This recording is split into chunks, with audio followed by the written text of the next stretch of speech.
Les apprenantes des LTA, lycées techniques agricoles, sont confrontées à de multiples obstacles dans leur formation agro-pastorale. Les filles des cellules Voix des filles du projet Accès équitable ont porté à la connaissance de la présidente de l'Institut national de la femme les difficultés rencontrées dans les études agricoles. C'était le 11 octobre 2024, Journée internationale des filles. Nous faisons face à plusieurs obstacles, notamment l'insuffisance de conditions attractives, bourses, logements, etc. La perception sexiste des métiers agricoles. L'éloignement de certains LTA qui pose un problème d'accès sécuritaire pour certaines filles. Le coût relativement élevé de la formation, 120 000 francs de frais de scolarité, plus 200 000 francs de frais d'internat pour ceux et celles qui font ce choix. Le manque ou l'insuffisance de modèles de réussite féminine dans le domaine agro-pastoral. Le manque, insuffisance d'informations sur les opportunités de formation et d'insertion offertes par les LTA. Nous demandons la mise en place de bourses d'études et de logements adaptés pour les filles afin de leur offrir des conditions de formation plus favorables. 2. Sensibilisation à l'égalité de genre. Nous appelons à des campagnes de sensibilisation pour lutter contre la perception sexiste des métiers agricoles afin de promouvoir la participation des filles dans ce secteur.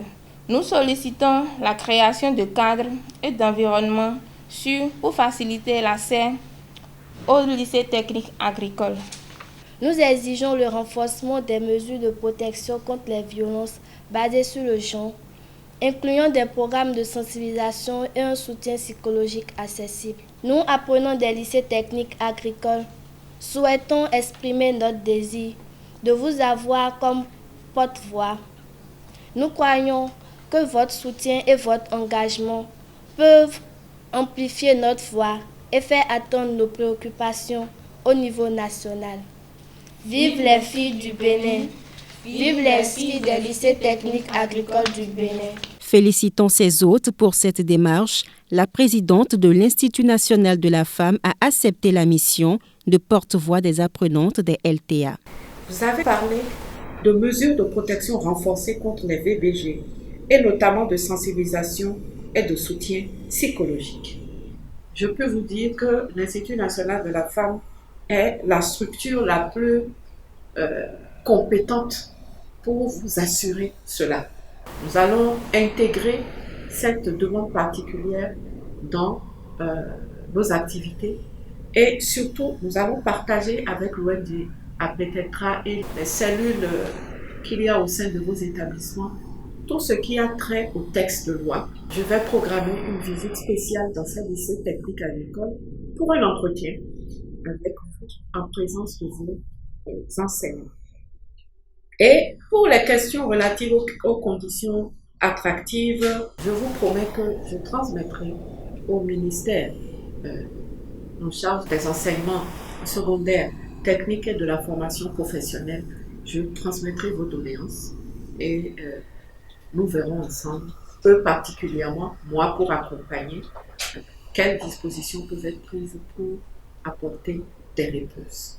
À la sortie de cette rencontre, la directrice exécutive de l'ONG APTECTRA ne cache pas sa satisfaction. Aujourd'hui, 11 octobre, la journée internationale de la fille, nous sommes venus ici avec les filles des lycées agricoles dans lesquels nous travaillons, où nous avions mis en place des cellules Voix des filles, qui constituent des cellules dans lesquelles les filles sont renforcées pour pouvoir défendre leurs intérêts, pour pouvoir plaider pour une prise en charge de leurs besoins spécifiques, puisque ces filles au niveau des lycées agricoles sont confrontées à plusieurs difficultés.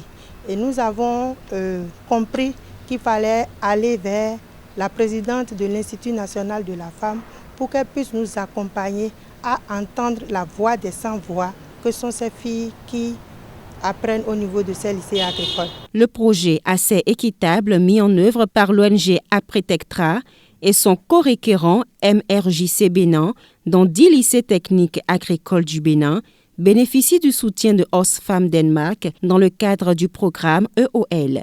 l'éducation à voix haute.